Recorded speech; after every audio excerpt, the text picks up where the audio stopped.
It is the middle of December, and I am out here wearing my American flag swim trunks slash short shorts and standing in the middle of my frozen orchard. Why, you might ask? Because I care about science. Oh Lord. Thermal imaging is one of the most powerful tools we have available to us, whether it is search and rescue, firefighting, law enforcement, military, any sort of emergency services or organization that needs to find people. Thermal imaging works off of heat. That's why it's called thermal. So for today's episode of North Wind Aerial, I had the bright idea of why not see how different bits of clothing can affect how the thermal imaging sensor works. I originally had this idea planned as for what can I do to beat the thermal imaging, and I'm still going to plan on doing that, but for right now I figured why not do a that breeze is cold, a semi-comprehensive guide on how different articles of clothing can affect the thermal imaging camera. So as you can see in the thermal imaging video feed that you're looking at right now, my body heat is showing up quite well. The shorts are not blocking it all that well, and my skin is glowing like the sun. It looks like I have a really bad sunburn because we're using the tint. For today's video, we're going to be using the DJI M30T, mostly because it has active tracking, and I want it to be able to follow me in the air. My plan is to essentially walk out here into this orchard and... Sorry, my feet are freezing. I left my flip-flops at home. Gonna go out here, walk through this orchard, and put the M30T up, and we're gonna do basically a circle around me so you get an idea of how I look from every different angle. And then I'm going to take a small walk just down the rows to kind of build up a little bit of body heat, especially when I start putting on more clothes. And then we will get an idea of how that clothing we put on might warm up after a period of usage. According to my truck temperature on the drive out here, it was about 45 degrees or so. It is 9:30 in the morning. It is going to start warming up a little bit, but I think we should still get a good idea of how well it all worked. The only other option for this would be film it very early in the morning or very late at night when I am sleeping. I feel like this is going to be still a pretty good experiment. If you don't think it was quite done so well with the sun coming up and a little bit of the ambient heat starting to come up, tell me I'm wrong in the comments. I'm used to it at this point, and I'll see if I can redo this with some help at a later video. But until the meantime, let's get started with just shorts. I don't want to be walking around with a GoPro camera in my face the entire time. My plan is to essentially do all of these tests nice and rapid fire. We're going to very quickly just do our walk. We're only going to film with the drone, and then we'll take it back. When I'm editing all this, I'll add in notes and everything to see what we think about it, call out certain stuff in there, so that way I'm not sitting out here talking, going back and forth, because I'm kind of on a time crunch. I have an actual job besides this, and I need to get to it. So yeah, without further ado, let's get started. All right, so I'm going to start walking down this road, get the drone in the air, and get to see my dad bod in all of its glory in thermal imaging, and then I'm going to start putting clothes on, because holy smokes.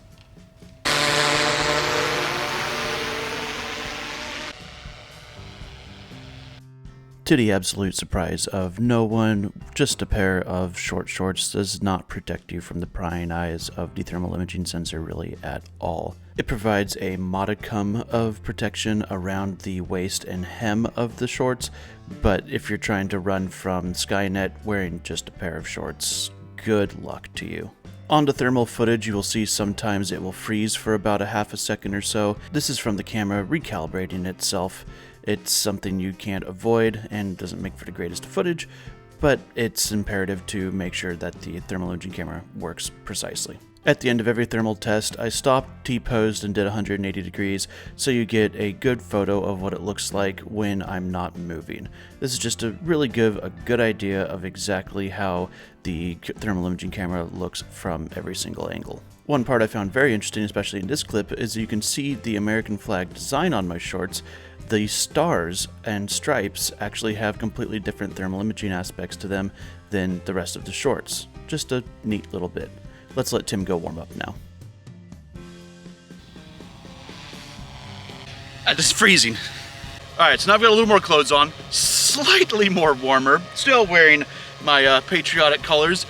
Let's see how well essentially simulated beach attire in December would mask your thermal signature.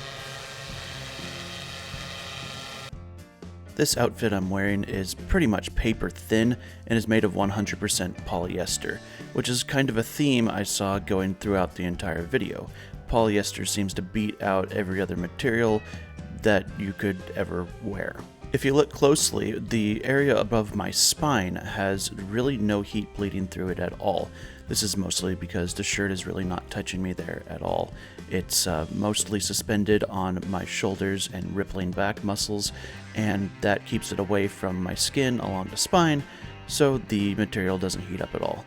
Still, there's so much skin showing in this outfit that it isn't just enough to blind the poor audience that has to watch it. It glows like an absolute beacon on the thermal imaging sensor. Similar to my spine, you can see that my massive pectoral muscles are suspending the shirt away from the front part of my chest, which has a little less heat coming through to it. Additionally, if you look closely at my face, my beard is providing a small amount of protection from the thermal imaging camera, so Techno Vikings, you might have something going for you. Okay. Thankfully, this is the last of the very warm weather gear we're going to be testing. I am very excited to put some shoes on. Okay, starting to feel semi-normal again, finally. For this, I am in blue jeans with a small tear in them, and just a t-shirt, and I'm just wearing socks for this one, because I did not bring tennis shoes, so hopefully this will be at least somewhat close to it before I move all the way up to my boots. So let's get started. I've never been so happy to wear socks. Similar to the sleeveless shirt, it is suspended above my chest because it's a fairly skin-tight shirt and provides a small amount of protection from the thermal imaging. However, since it's all fairly skin-tight, the body heat bleeds through fairly quickly, as you can see right there on the shoulder area and back area, and right where all of even the sun is starting to provide a small amount of warmth. It doesn't provide really all that much protection at all. Even the jeans, which are not exactly skin tight, have a lot of body heat and ambient heat that is just making me glow like a beacon again. The shirt is 100% polyester and the jeans are 100% cotton, and if you look closely again, you can see the small tear in the jeans where my skin is showing through significantly. Two slightly cooler areas are my pockets, where the contents are suspending the jeans away from my skin, making them slightly colder, but in reality, you're not going to be hiding from anything wearing just a pair of jeans and shirt. A reoccurring theme throughout this video is wearing clothes that do not soak up a lot of heat very quickly and are suspended away from your skin enough so that the body heat does not bleed through.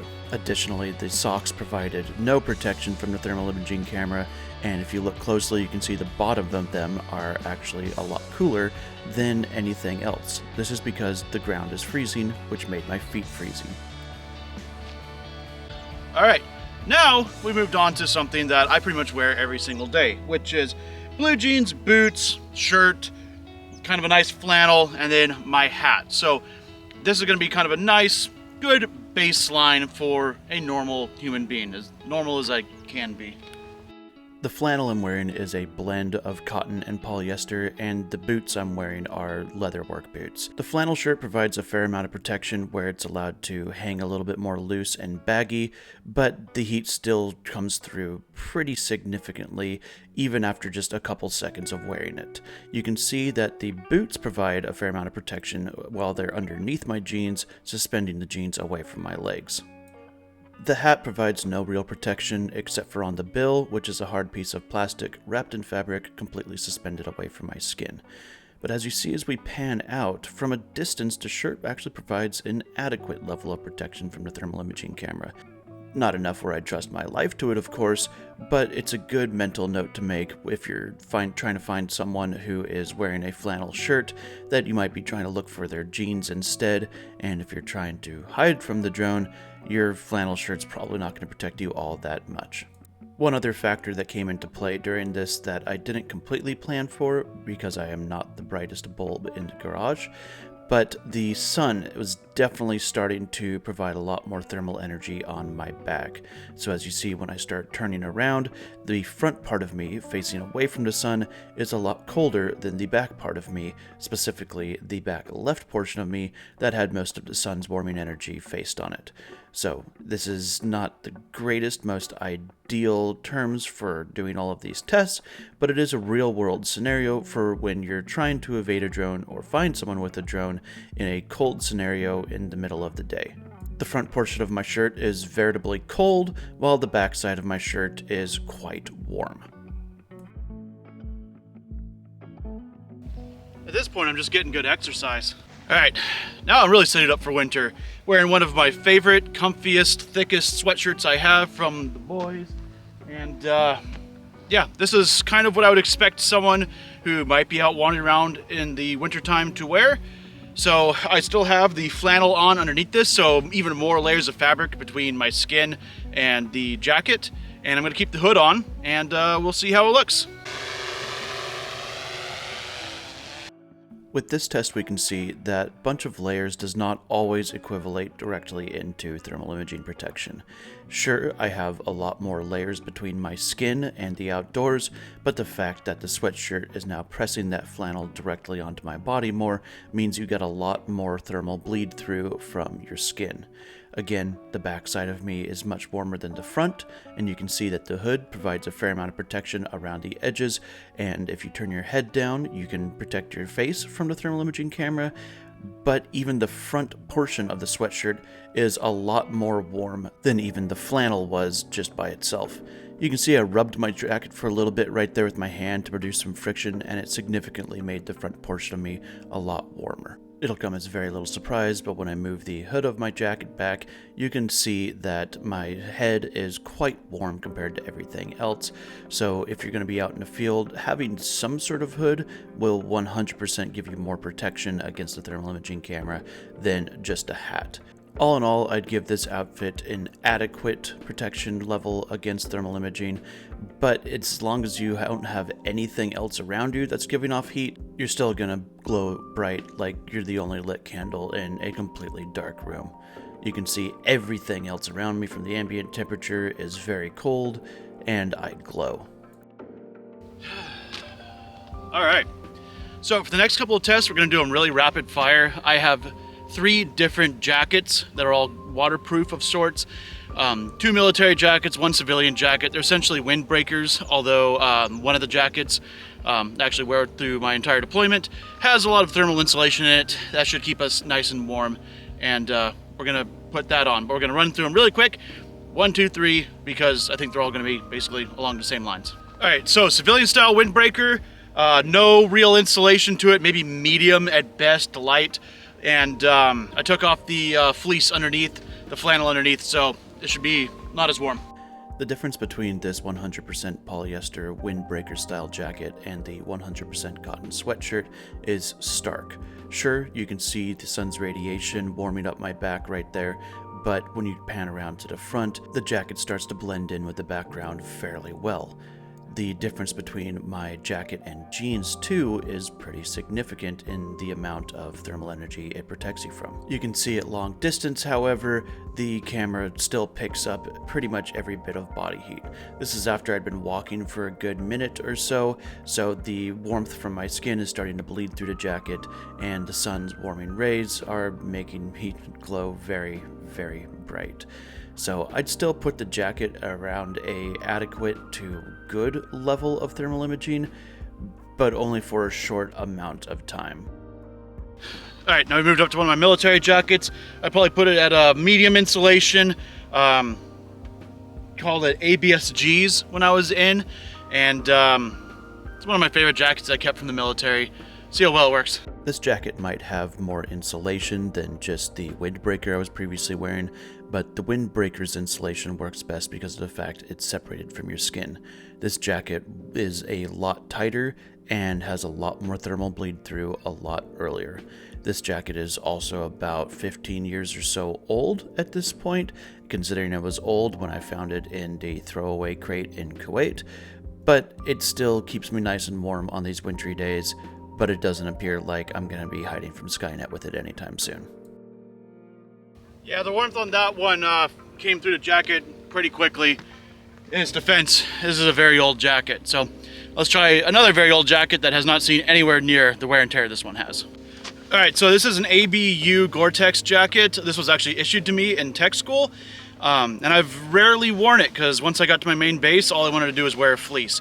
So, see how well it works. This jacket is more similar to the first Windbreaker we were wearing, where it has no real insulation except for the fact that it's off of your skin a bit. It already provides a fair amount more than the ABSG jacket, but between my body heat and the sun, it warmed up fairly quickly, especially again along the backside. The front still has a fair amount more protection, but not anything what I would call significant. The hood once again protects your face from the thermal imaging, but as you can see, the back of my head was already starting to warm up quite a bit. I think with better, more newer Goretex jackets, you get a lot better protection, even though the front side was fairly good. But for this one, I'm gonna call it adequate at best. All right, it's the last of the jackets. Let's move on to something a little more exotic. All right, this is a full wool jacket, nice and long. Administrative results version. Can't remember exactly where I got it from, but the description of it all will be right here, or here, whatever I decide.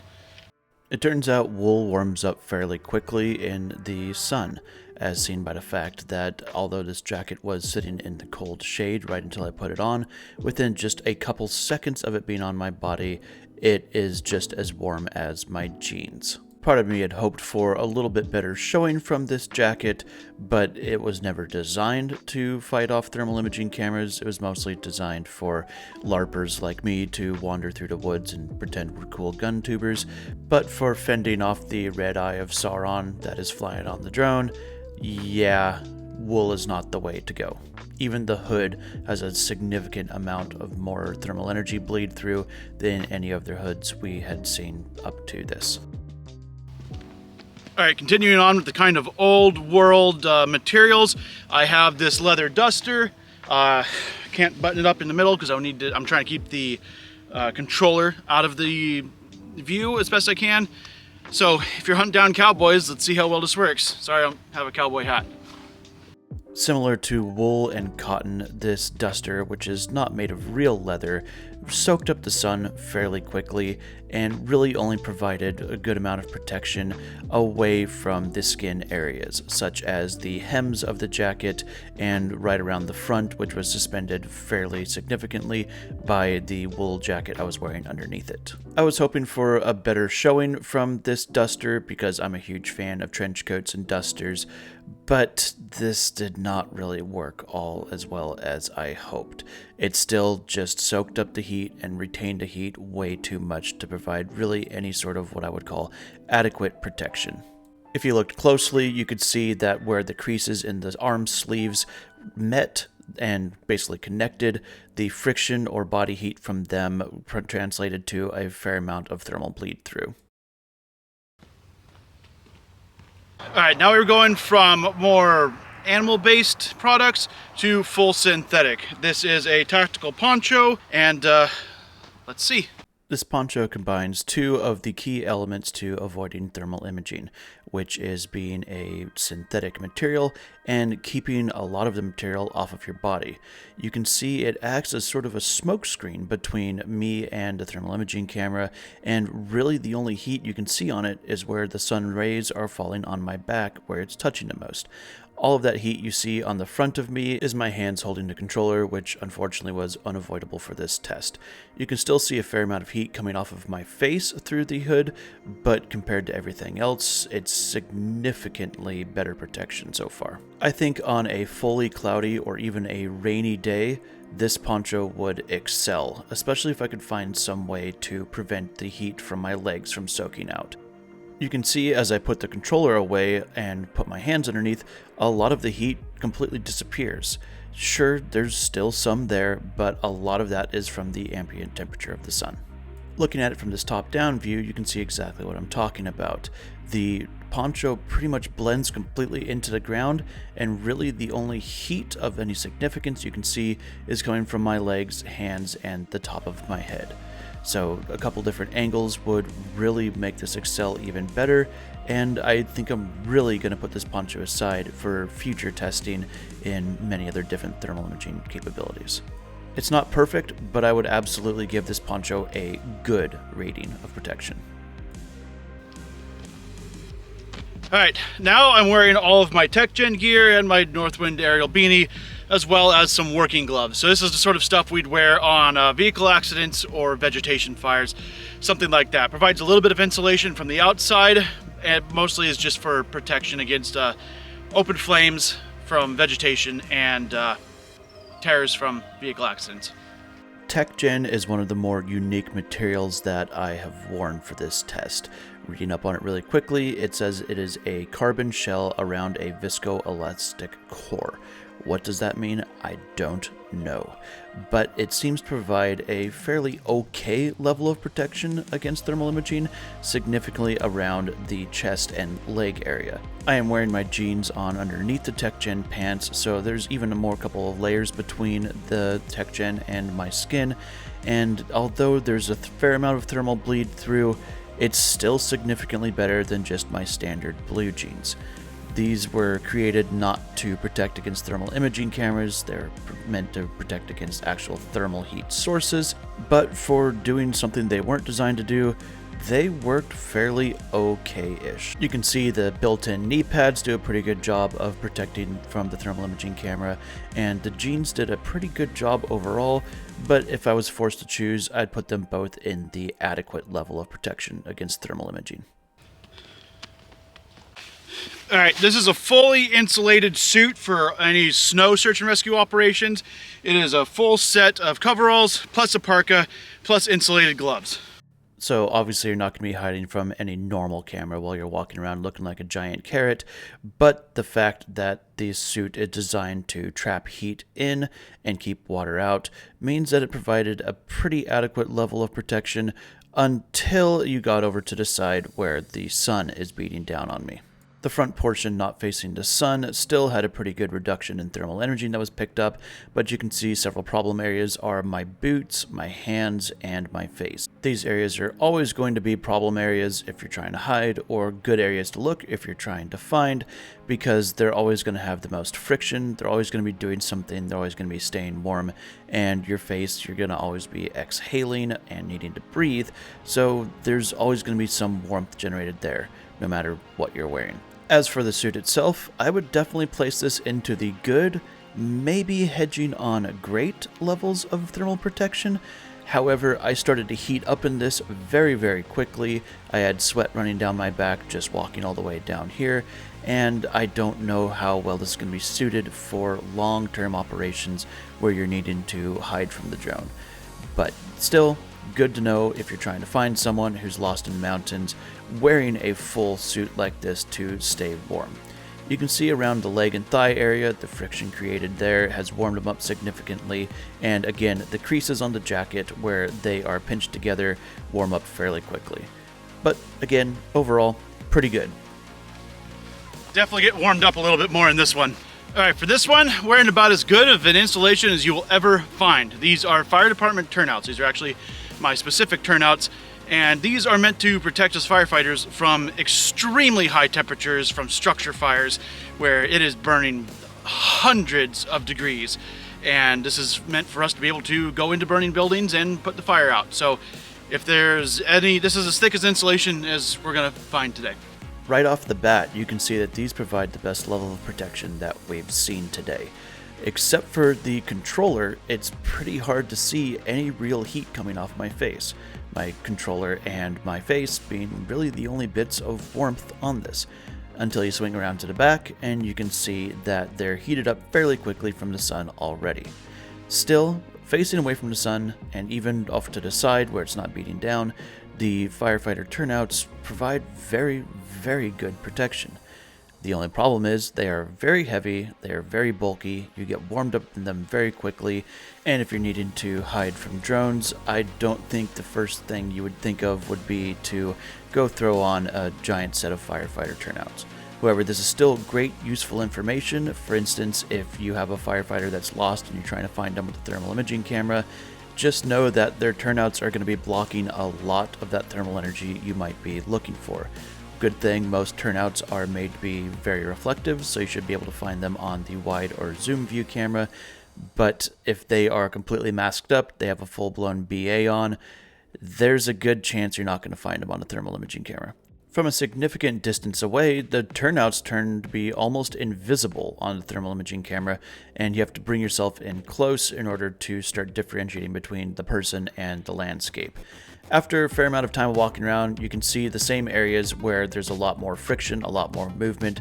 The turnouts have started to warm up, so again, on a day where there's not nearly as much sun, I think I want to redo this test. Better be out of this suit. All right, this test is going to be essentially full battle rattle. I see you behind the computer, getting ready to type your comments about, look at this fat guy squeezing himself into his tactical gear. And guess what? I'm 2 steps in front of you all the time. I am the king of self-deprecating humor. You can't hurt me. Yeah, I've heard of MREs, many rations eaten. Have you ever heard of Battle of the Bulge? The few, the proud, the margarine. Did someone say Supper Fidelis? Whiskey Tango food truck. That's a good one. Yeah, I served in Operation Desert Storm. I always wanted to be a member of the Green Beignets. Look at this gravy seal over here. Have you ever heard of Meal Team 6? Yeah, that was me. Yeah, I served in the Air Force. How could you tell? So go on. You have any other military fat jokes? Leave them in the comments because I found as many as I could and could always use more, so hit me with them. Seriously though, best military fat joke in the comments gets pinned. Leave them there now. I'm looking forward to it. Not completely up to UCMJ standards on how I'm kitted up, but that's why I got out of the military, so I could do whatever I want. So this is a plate carrier with plates in the front and back and sides, backpack on, and then all of the clothing I'm wearing is from 511, so it's not exactly mil spec, I don't think. If you want me to test out some full military grade clothing, feel free and send them to me because I'm not gonna purchase them. I already make too many stupid purchases for this channel as it is. I would like to do this test with a weapon to show how it remains cold, but I really didn't want to start showing off my arsenal because YouTube. So anyway, let's see how this looks. Now this is kind of a step backwards in thermal imaging protectant from the turnouts and whatnot, but mainly I wanted to give an idea of how it looks with the helmet and flak vest and how that protects you against a thermal imaging camera that way. I'm wearing a backpack from QU given to me by one of my best buddies, Travis, and that kind of provides a fair amount of protection along the back.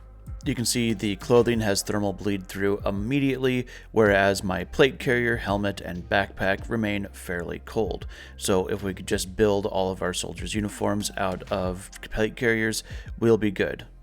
Someone please hurry up and make Master Chief armor, I'm begging you.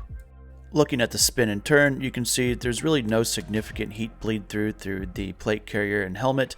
This is because there's about a solid inch of ceramic between my skin and the outside. As you turn around and look at the back, you can see there's still a fair amount of friction heat generated by the backpack on the back plate carrier, so that's just something to keep in mind, although it's not like you're going to be hiding with just your normal fatigues on. I have an interesting job.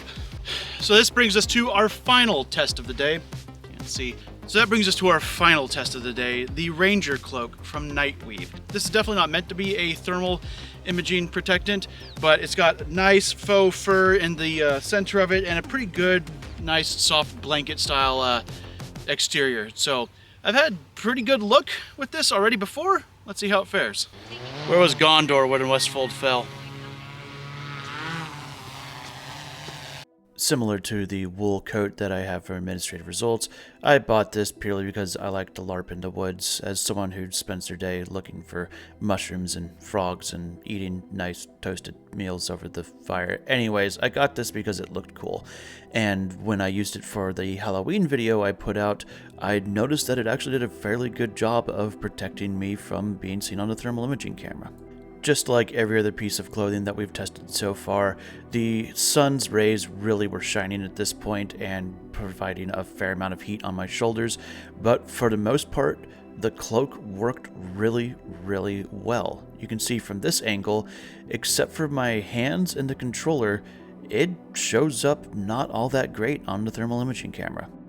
It's easier to pick out the finer details right here because the drone is so close to me that the resolution's a lot higher, but if it was a more overcast day and the drone was a significant distance away, I think we'd have a really good shot at this being one of the best options out there in terms of both mobility, cost, and comfort. Looking at it from the top-down view, the really only bit of heat you see is from my shoulders and my head, and when I put the hood back on, I kind of turn invisible. Yeah, I show up because I'm a lot smoother compared to a lot of the ground behind me, but I think this cloak warrants a lot more testing in my opinion.